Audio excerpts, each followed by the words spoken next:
Their ageless majesty has attracted pioneers and poets, artists and opportunists. And in the early part of this century, they also inspired an idea so preposterous and patriotic that it captured the imagination of the world.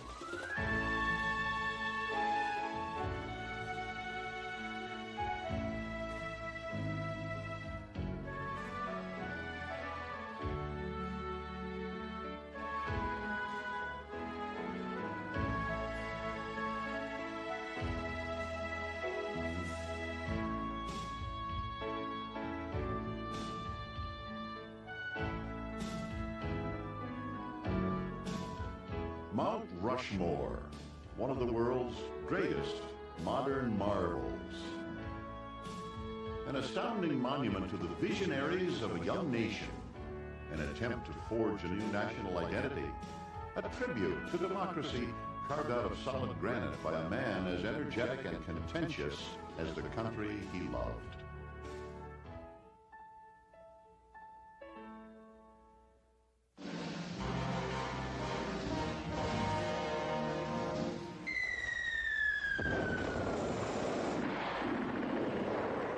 After 4 long years of fighting, World War I ended.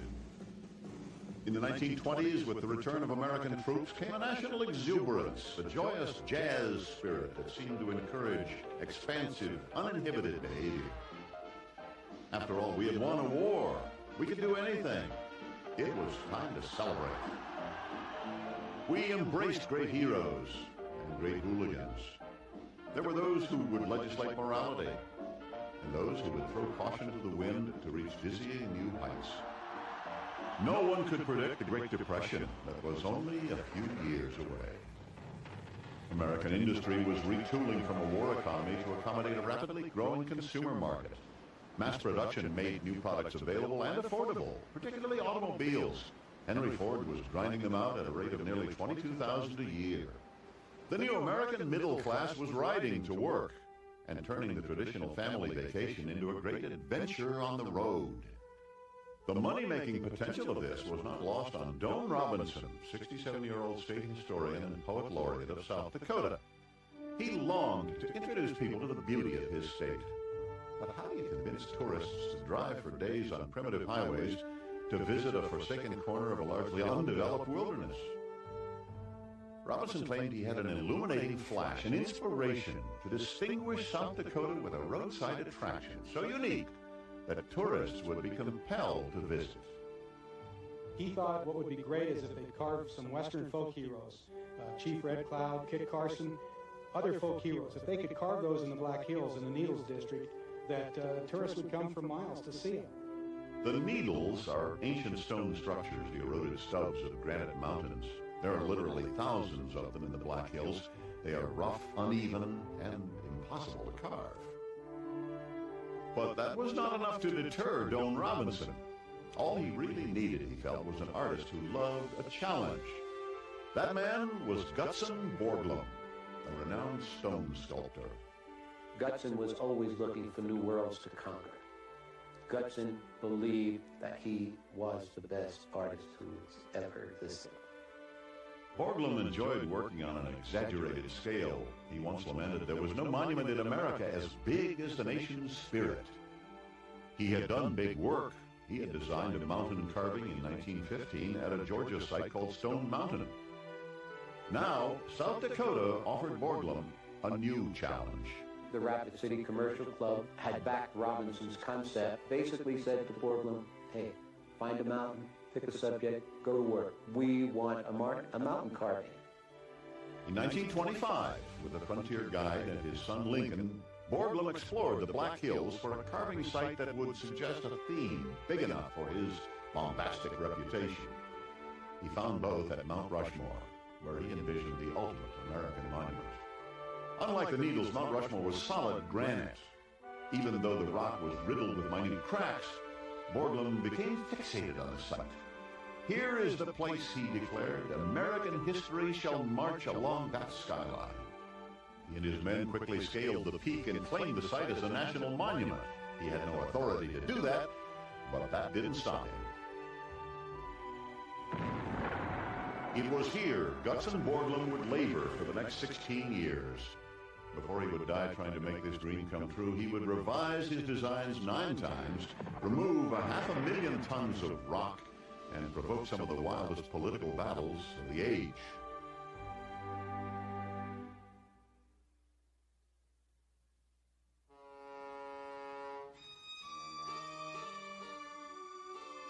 Like the America he loved, Gutzon Borglum came from hearty immigrant stock. Danish Mormons seeking the New Jerusalem in the barren wastes of Utah. Much of his early work glorified the female form, his female atlas, and conception. As his work brought him recognition, he moved into the world of the rich and powerful and carefully cultivated extraordinary friends. The Wright brothers, he served as a timer on their early flights. He campaigned for his friend Teddy Roosevelt's Bull Moose Party. He wrote social and political tracts that provoked outrage, satisfying his appetite for confrontation. And in 1923, he even worked on a national committee trying to elect a Ku Klux Klan Grand Dragon to the White House. He got into the Ku Klux Klan because he saw it as a grassroots movement. They were a national organization. They had hundreds of thousands of members. And so for him, he was not really part of some kind of lunatic fringe group. But he really thought that the Klan could be worked into an organization that would elect a president without the power bosses. Borglum's crusades reflected his approach to art. He insisted on working in monumental scale and on mythic characters. You were separated in those days by whether you did or did not do a Lincoln.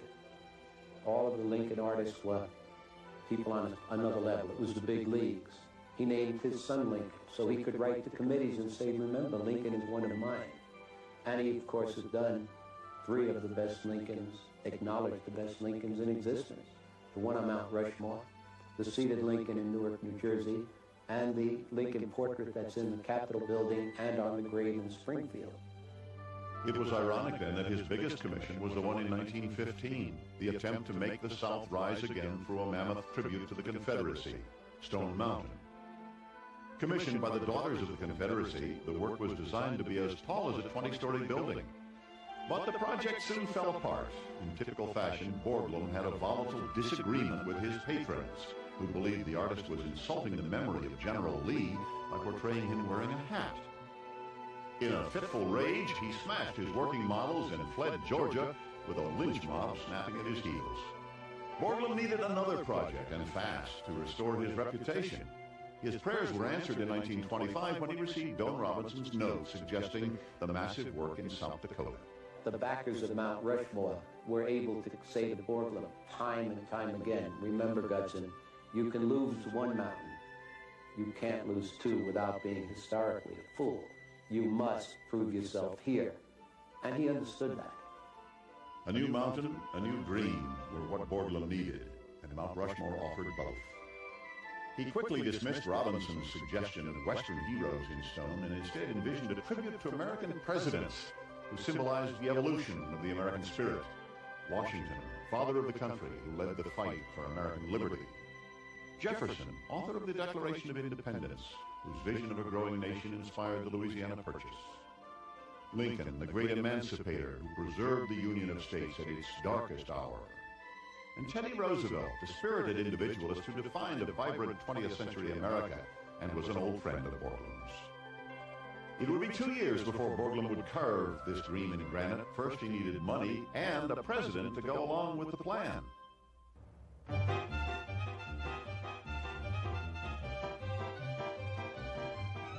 America's jazz age fell under the leadership of a president whose deadpan expression and flat personality were a far cry from speakeasies and flappers.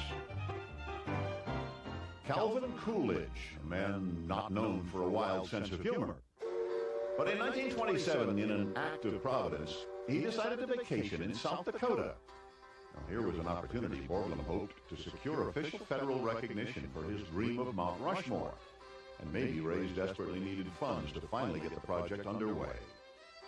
To impress the president, South Dakota Governor William Bulow christened a hunting lodge the Summer White House. A local stream was renamed Grace Coolidge Creek, and it was stocked with prize-winning trout and netted so the fish couldn't swim far from the presidential hook. He hunted around and found some old Scandinavian with a big nose and employed him to sit on the bank of the Grace Coolidge Creek so that the fish would be accustomed to seeing a big-nosed person there and wouldn't be scared away when the Coolidge arrived. Well, the effort paid off. Coolidge began to loosen up. He began to wear hats, all kinds of hats. And Borglum was able to infect the president with Mount Rushmore fever. On August 10, 1927, over 1,000 people showed up to catch a glimpse of Calvin Coolidge as he and the Secret Service arrived on horseback to mark the start of work on Mount Rushmore. At the ceremony, Coolidge declared, "We have come here to dedicate a cornerstone laid by the hand of the Almighty." And he handed Gutzon Borglum 6 ceremonial drill bits.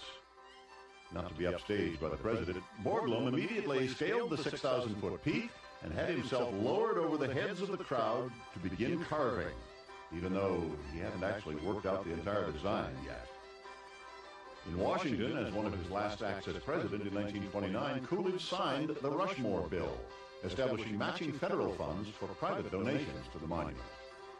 To some critics, it was either the most visionary act of his presidency or a comic coda to the decade of decadence that preceded America's plummet into the Depression.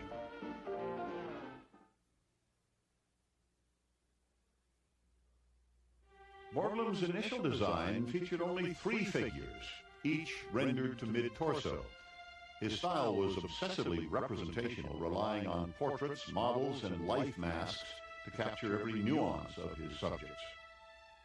He began his designs as rough miniatures, testing how they would respond to sunlight and shadow, then reworking those into 30-foot tall structures, which still were only 1/12 of what the finished work would be. The model is made out of plaster, and it also is made out of Excelsior, which was a packing material at that time. It has nails, it has pine needles, pine cones. It was made from just about anything that Borglum had on stock at the time. Borglum designed the eyes of his subjects to feature raised areas in the pupils, suggesting a glint of light. In Lincoln's eye, this required a 30-inch shaft of granite. And he developed an almost impressionistic style to render the spectacles that framed Roosevelt's face. In early films, Borglum describes the scope of the monument to Joan Robinson. And that is 60 feet in height, from the wig to the chin. Borglum held large from the pupil of that eye, about 3 feet in diameter. The upper lid is 18 inches. The head, as I told you, is 60 feet in height. The forehead is 20 feet in height. The nose is 20 feet in height, and from the nose to the end of the chin is another 20 feet. Even during the early stages, the effect was overwhelming. People don't realize that this head and the first base part is as tall as the Niagara Falls. And if Washington might sit in the Niagara Falls and the water would only break around his collar. Washington's head alone is as large as the Sphinx in Egypt. The carving size dwarfs almost all ancient wonders. To transfer the designs onto stone, Borglum used an ancient technique called pointing. A circular plate measured in degrees is placed on top of the model. The degree which a boom points is recorded, as well as the length of the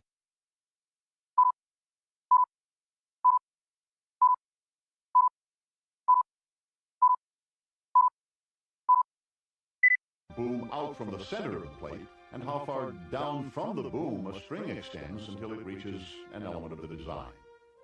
These 3 measurements are multiplied by 12 and then duplicated on a larger pointing system on the mountain. This was the model that was used. It was a 1/112 scale. If you look onto the model itself, there's a boom that comes out and then a plumb bob. So 1 inch on the model would represent 12 inches on the mountain itself. Because of the high degree of accuracy needed, the pointer was the most important person on the mountain. In 1932, Borglum assigned his son, Lincoln, to that job, and from his vantage point, it was Lincoln who first recognized that the monument was quickly becoming more than just carving in stone.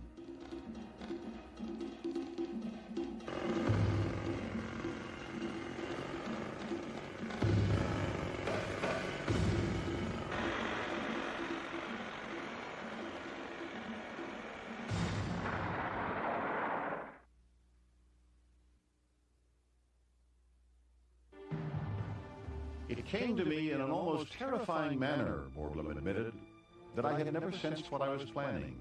Its dimensions, the vastness that lay here demanded the complete remodeling of the grouping I had been dreaming.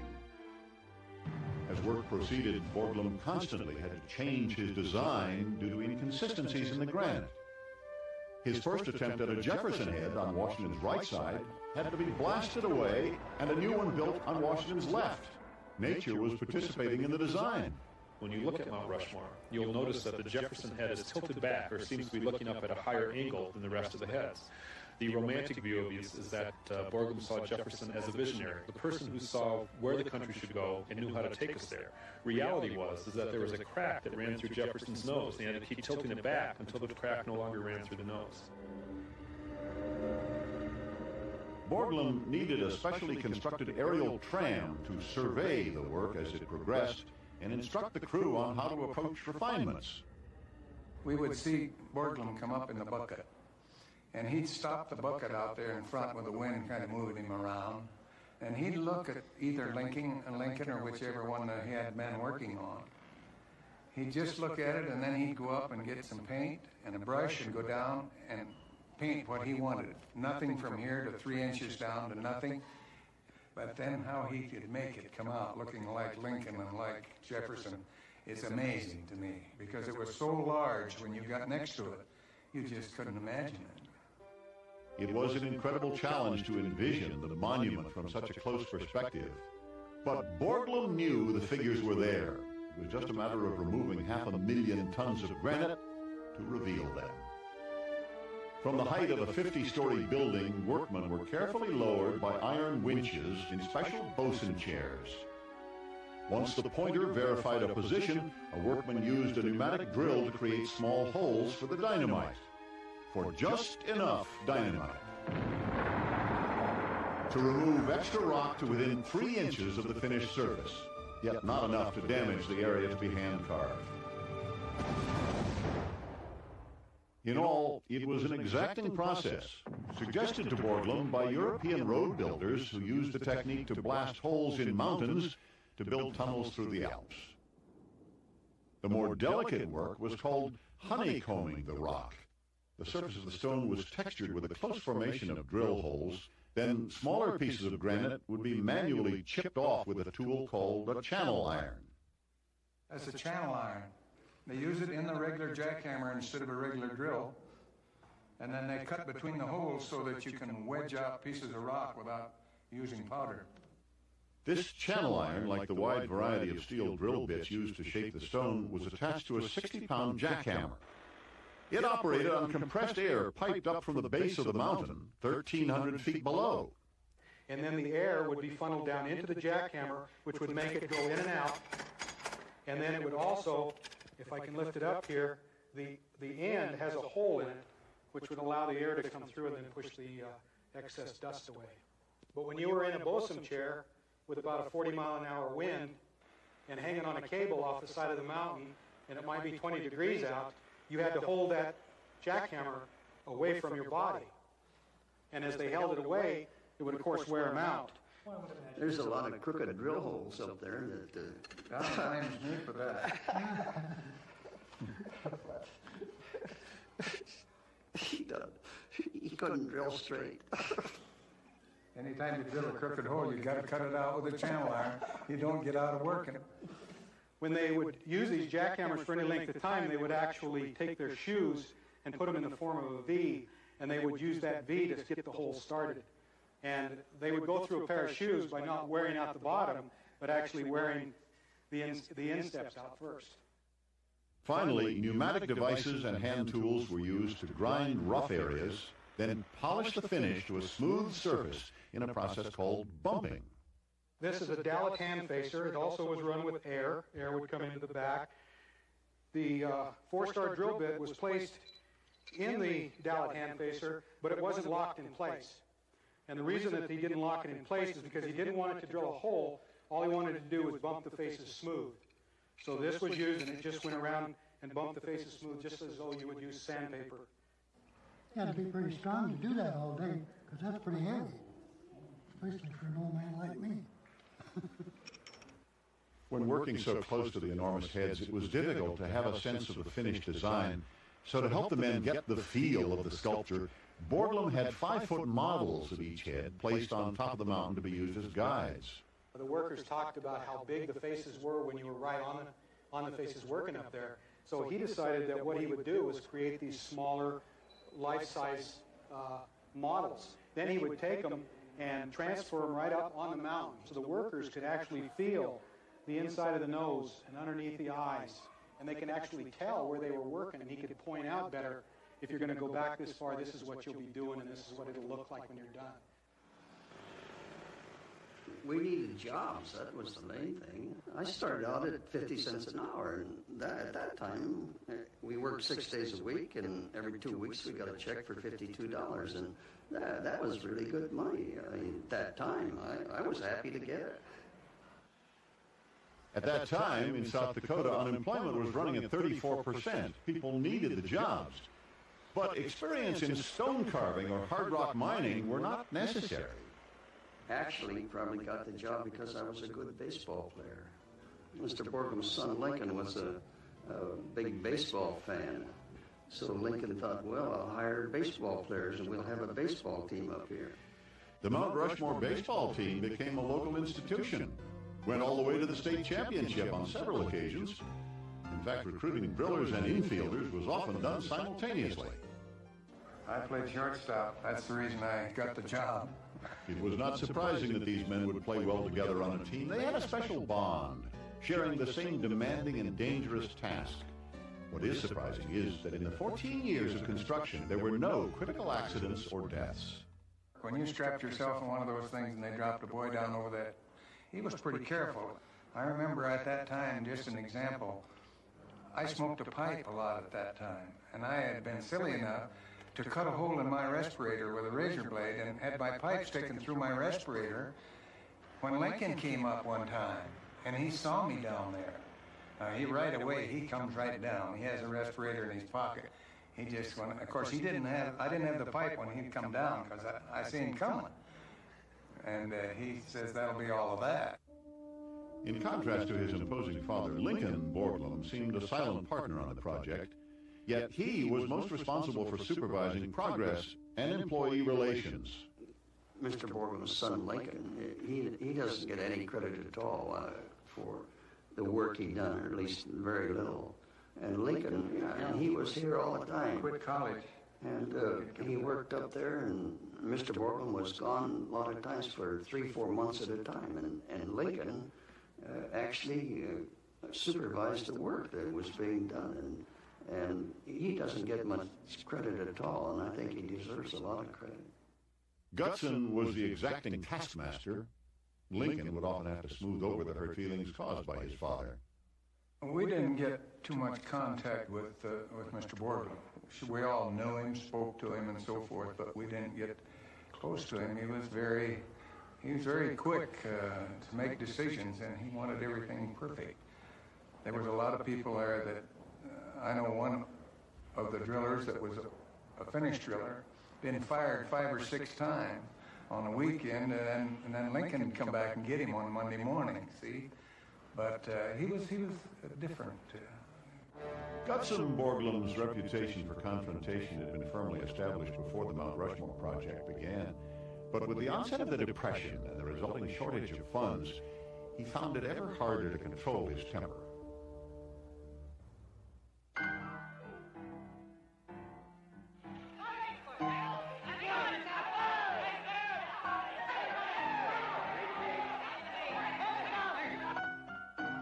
In 1929, when the stock market crashed, so did the American spirit.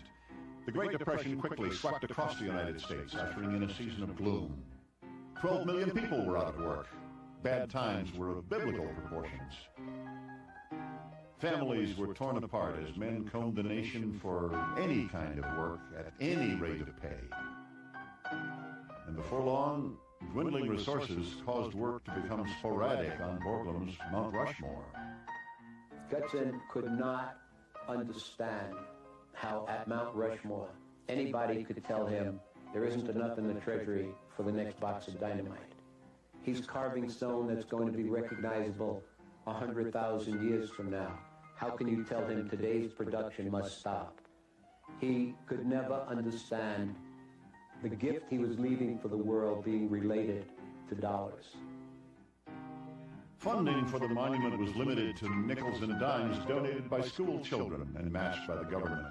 Major federal grant money was needed at a time when none was available, especially for such an odd and overwhelming project. But ironically, what had started as a tourist attraction in the wilds of South Dakota was becoming an important symbol of national pride in a period when pride was about all people had left. Millions throughout the world envy us the privilege and right to call ourselves Americans.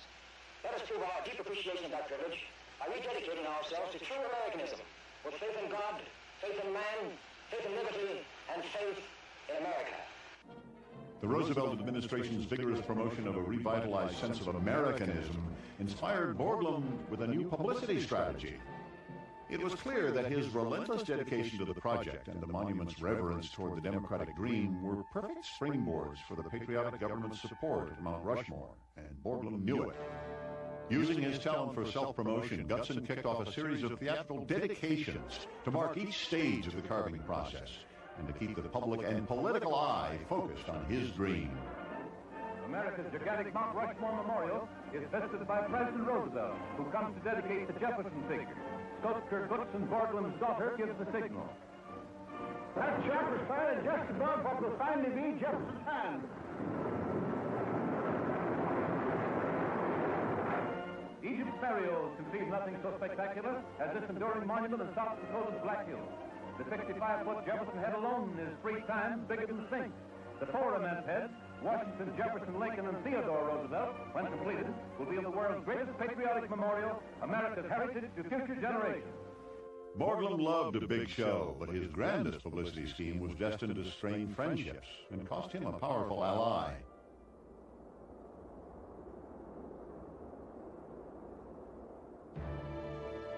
He loved America and wanted to proclaim it in letters 20 feet tall.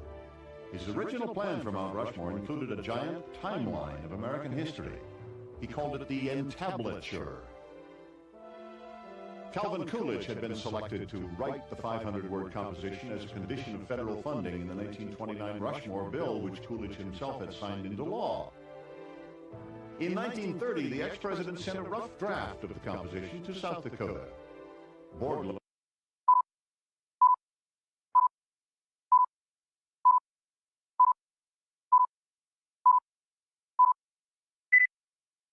promptly edited it to suit his own vision of American history, releasing it immediately to anxious reporters. Coolidge was shocked to see an altered version of his text published in newspapers. "This is not what I wrote," he told Borglum. "But it's what you meant to write," Borglum replied, and he began carving. The public was astounded at Borglum's audacity and the embarrassing tempest it inspired. It destroyed the friendship between the artist and Coolidge. They never spoke again, and the entablature project was halted by Congress until it accurately reflected Coolidge's composition.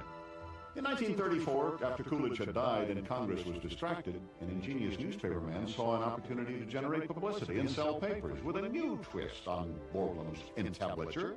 William Randolph Hearst conspired with Borglum on a national promotion. Who will write the epic of America? Here on Mount Rushmore, beside the colossal figures of Washington and other leaders, will be carved an eloquent summary of the nation's development.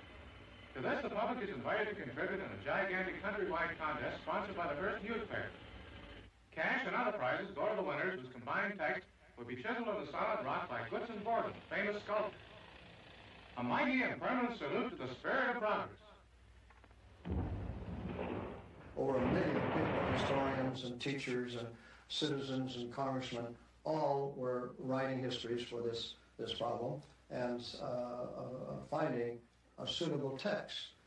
In these rare outtakes from a newsreel that was never released, Borglum awarded the winning student authors.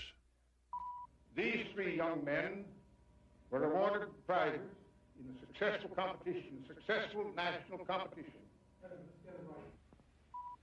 These 3 young men were awarded. I met the challenge and I wrote it the way I thought it should be, and I still believe what I read from others and the history of our country that it did the best I could at the time. In the end, however, Burkett's words were never carved in stone. The idea had always been impractical. There wasn't enough stone for the full text. Borglum envisioned in the tablature where the Lincoln figure is today. And then when he had to move the Jefferson figure over to the left of Washington, he also had to move the Lincoln figure. So that took away where the entablature would have been. Borglum was disappointed that the entablature fell through, but this wasn't to be the only unfinished dream on the mountain.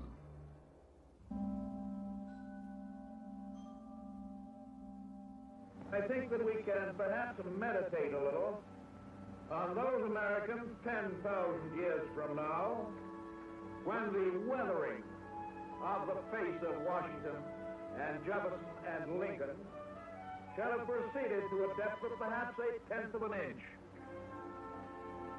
10,000 years from now, I think we can meditate and wonder whether our descendants, because I think they'll still be here, what they will think about us. And let us hope that at least they will give us the benefit of the doubt. That they will believe that we have honestly striven in our day and generation to preserve for our descendants a decent land to live in and a decent form of government to operate under. 10,000 years from now, the faces of Mount Rushmore may still be there, but will anyone remember who these giants were or the people who honored them? Borglum tackled that problem by designing a hall of records to be drilled in the granite behind the heads, to house copies of the Constitution, a history of the United States, busts of 24 famous Americans. The plan was the hall would be carved behind Lincoln's head. There would be a tunnelway extending 100 feet into the stone, leading visitors into an enormous domed room that would house historic artifacts. I would never have worked in there if I'd have starved to death. They were drilling dry. You couldn't recognize them when they come out till you blew them off. That dust, and it was terrible. It was a bad situation. In many ways, carving the Hall of Records was more difficult than sculpting the portraits. Work on the Hall of Records ended quickly after Borglum's death in 1941. World War loomed, and Congress wanted the monument finished fast. I believe that Mr. Borglum was a real visionary. He wanted no chance that this monument to America, to freedom and democracy, would be lost to our future generations. And he wanted to ensure that we had that record in a secure environment, and that was to be the Hall of Records. The original plans were to have a tunnelway into the mountain about 100 feet and then a very large domed-out room. We have a tunnelway into the mountain of about 68 feet that was completed by the workers before work was halted. Well, I think the numbers were placed there by Guts and Borglum to indicate the depth at which drilling needed to occur. In this case, I'd say it looks like a depth of 12 inches was indicated, and then the blasting that would take it off to a cleaner level, consistent with the depth of the honeycombing. And then this blasted level had yet to be finally finished to get to the relatively smooth process we see on the faces or outside the Hall of Records. And in the Hall of Records, you can see the further in you go, the rougher or earlier on in that entire process that the workers were. Because it wasn't finished, what is preserved illustrates the process of construction. You do feel like you're very much standing on the doorstep of history at the Hall of Records, and part of the reason I think is because it is this unfinished dream concept that we see here.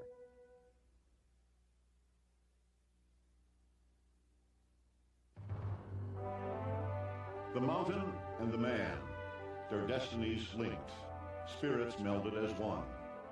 Both imposing, overstated, larger than life. Both possessed of an inner grace. Both grand representations of the American spirit. So it seemed beyond belief that one could exist without the other. Yet on March 6, 1941, Guts and Borglum died at the age of 73.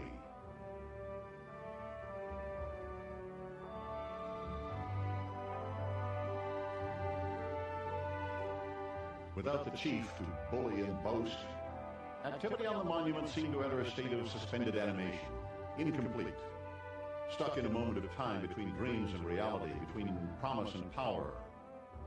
Its full vision still frozen under countless tons of ageless granite. With the beginning of World War II, the United States had larger issues to consider. Gutson's son Lincoln was commissioned to stop the work and clean up the site. Tools were disassembled, Borglum's models packed away, and Lincoln climbed the peak one last time to say goodbye to his father's dream.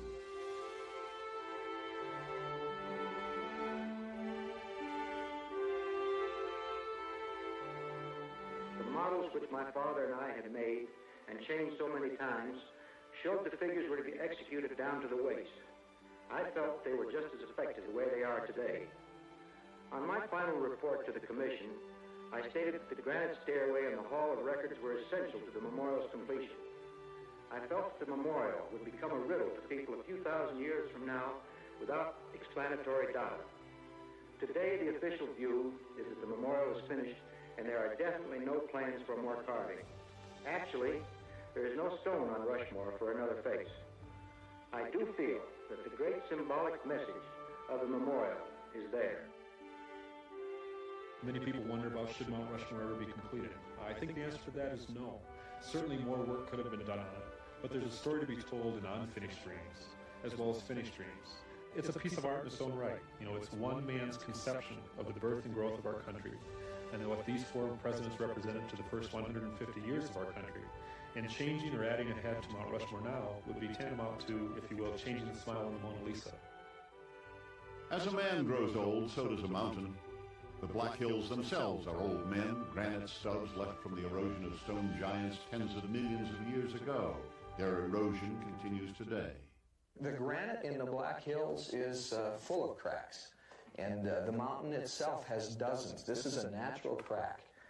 The primary thing we would do is to try to keep the moisture out of them, because the biggest concern we'd have is moisture getting in, freezing and thawing cycles, and then an actual wedging process whereby over many hundreds or thousands of years that wedging process could cause some problems. While we know there's no imminent danger for the mountain itself, we do know that there's at least 3 cracks that pose future problems in the stability of the mountain. One of those cracks is in Lincoln's left eye, another is in Roosevelt's hairline, and another is in Washington's right ear.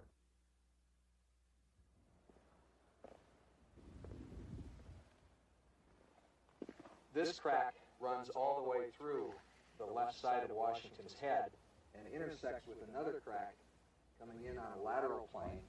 So we have a huge block of granite, and it's not going anywhere. It weighs many, many tons. We've been measuring the spread of this crack with 3 pins that are placed. And about every month or so, somebody from our staff takes a measurement for the last 10 years, and we have had no detectable spread on this crack. The material that's patching this crack is the mixture that Gutzon Borglum used, which is the mixture of white lead, granite dust, and linseed oil.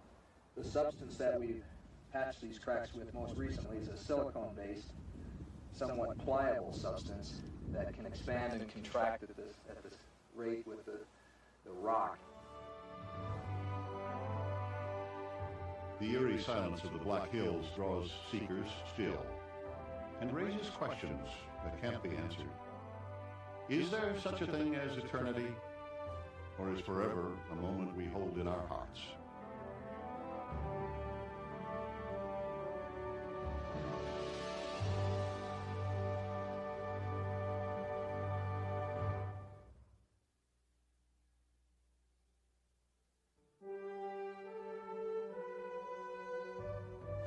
Carrie, in 1933, when I was a little girl, we used to come up here. I lived in Hot Springs, and I'd come up here on Sundays or during the week, and Borglum would talk to us, and we watched Borglum carve those.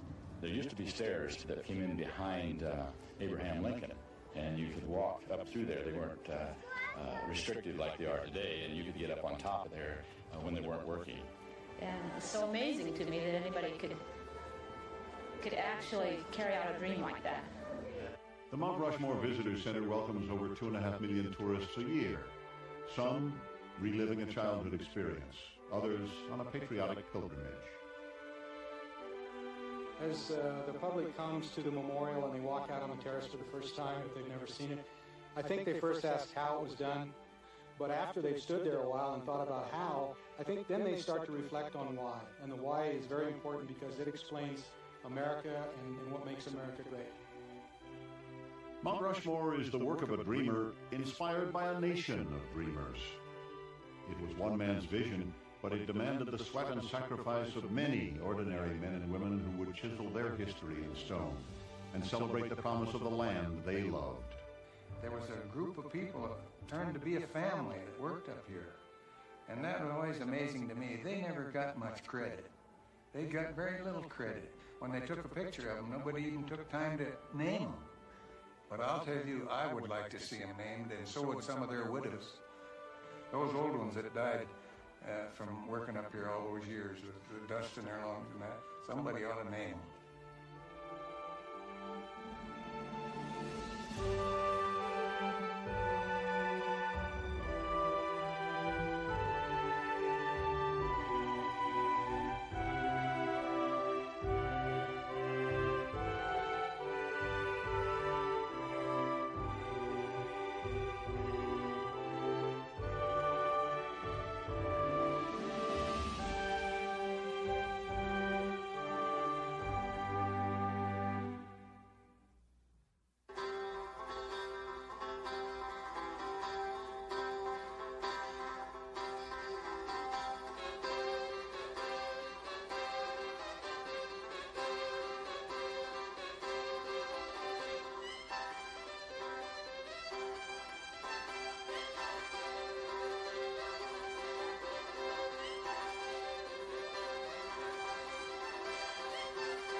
Of South Dakota.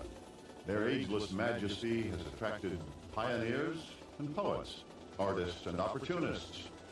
And in the early part of this century, they also inspired an idea so preposterous and patriotic that it captured the imagination of the world.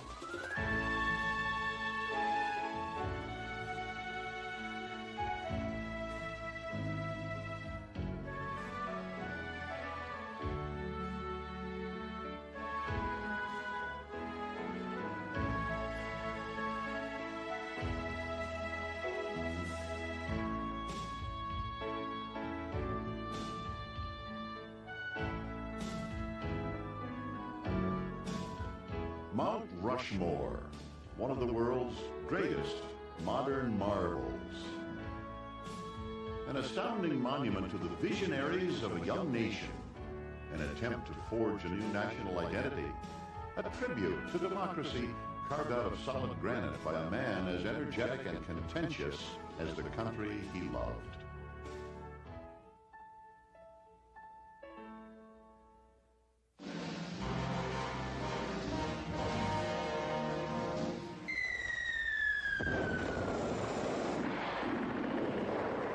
After 4 long years of fighting, World War I ended. In the 1920s, with the return of American troops, came a national exuberance, a joyous jazz spirit that seemed to encourage expansive, uninhibited behavior. After all, we had won a war. We could do anything. It was time to celebrate.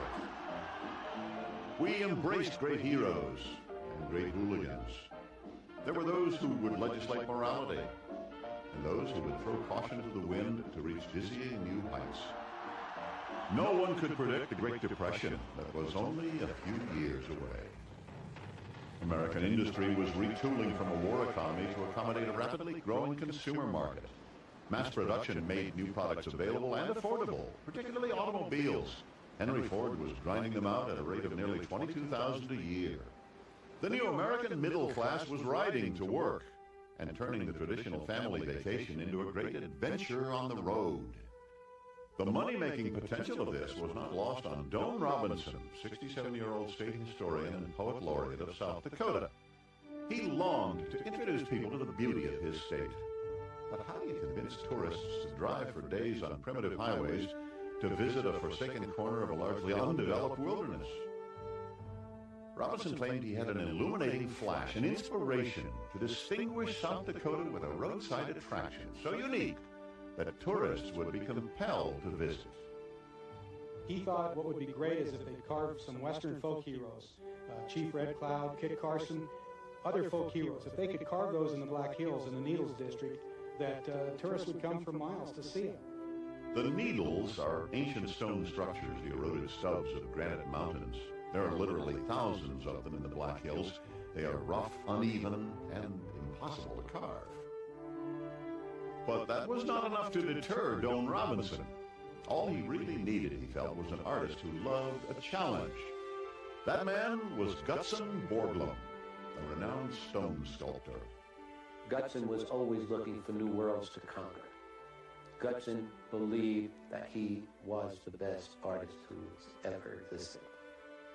Borglum enjoyed working on an exaggerated scale. He once lamented there was no monument in America as big as the nation's spirit. He had done big work. He had designed a mountain carving in 1915 at a Georgia site called Stone Mountain. Now, South Dakota offered Borglum a new challenge. The Rapid City Commercial Club had backed Robinson's concept, basically said to Borglum, hey, find a mountain, pick a subject, go to work. We want a mountain carving. In 1925, with a frontier guide and his son Lincoln, Borglum explored the Black Hills for a carving site that would suggest a theme big enough for his bombastic reputation. He found both at Mount Rushmore, where he envisioned the ultimate American monument.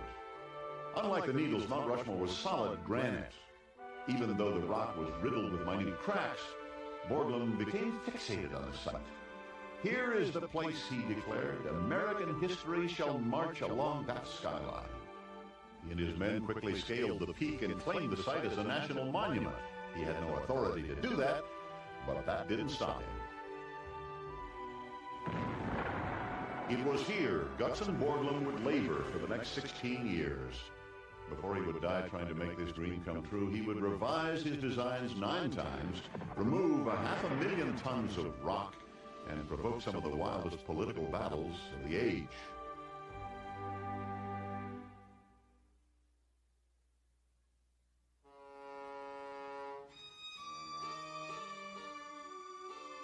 Like the America he loved, Gutzon Borglum came from hearty immigrant stock.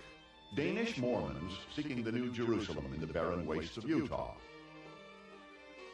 Much of his early work glorified the female form, his female atlas, and conception. As his work brought him recognition, he moved into the world of the rich and powerful and carefully cultivated extraordinary friends. The Wright brothers he served as a timer on their early flights. He campaigned for his friend Teddy Roosevelt's Bull Moose Party.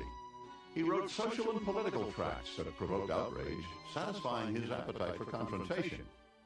And in 1923, he even worked on a national committee trying to elect a Ku Klux Klan Grand Dragon to the White House. He got into the Ku Klux Klan because he saw it as a grassroots movement. They were a national organization. They had hundreds of thousands of members. And so for him, he was not really part of some kind of lunatic fringe group. But he really thought that the Klan could be worked into an organization that would elect a president without the power bosses. Borglum's crusades reflected his approach to art. He insisted on working in monumental scale and on mythic characters. You were separated in those days by whether you did or did not do a Lincoln.